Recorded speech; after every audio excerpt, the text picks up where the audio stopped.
Sir, when the muezzin goes up in the minaret twice a day, he cries to the world, there is but one God, and he is Allah.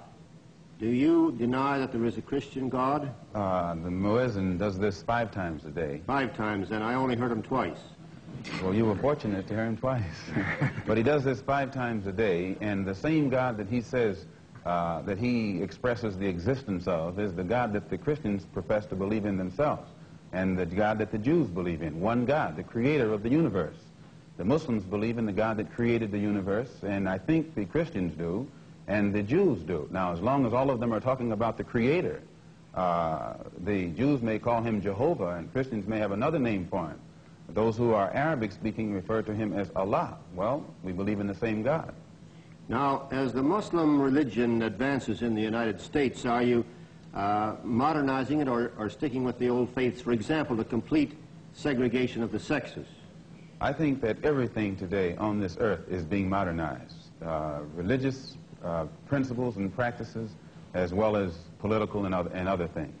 Now, when you went to Mecca, this is a very sacred and forbidden city. I tried to get to Mecca myself and certainly didn't make it, not being a Muslim. But how would they accept you as one? You're an American. There are few American Muslims. This is true, and by being an American and not having not being able to speak the Arabic language, I did strike a snag, a very serious snag. But I was fortunate to have been pretty well known by the officials in Arabia, and they knew too that I had accepted Orthodox Islam. It had been highly publicized in the paper, and I became a guest of the state. I was a guest of Prince Faisal, the present King Faisal, and they made it possible for me to go before the committee, Hajj committee or Hajj court, who examines you and asks you questions about your belief, and if you pass it, then you are okay to go to Mecca. But you would have to have a translator then.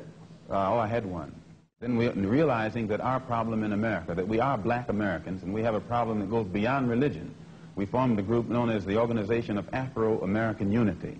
And the objective of this organization, it's non-religious, number one. Any Negro can belong to it. And the objective of that organization is to bring about a condition that will guarantee respect and recognition of the 22 million black Americans as human beings. We feel that the problem, number one, of the black man in America is beyond America's ability to solve.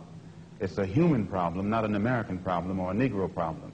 And as a human problem or a world problem, we feel that it should be taken out of the jurisdiction of the United States government and the United States courts and taken into the United Nations in the same manner that the problems of the black man in South Africa, Angola, and other parts of the world, and even the way they're trying to bring the problems of the Jews in Russia into the United Nations because of violation of human rights.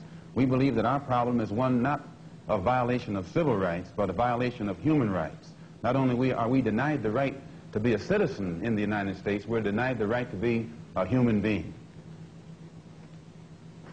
Mr. X, may I thank you very much for coming on our program and perhaps clearing away some of the cobwebs of misconception that some of us might have had about your belief. And I think you're a very sincere man, and it takes a lot of courage to admit a former belief is wrong, and we congratulate you for that and the service you performed tonight in giving us your views. Thank you so much, Mr. Thank you.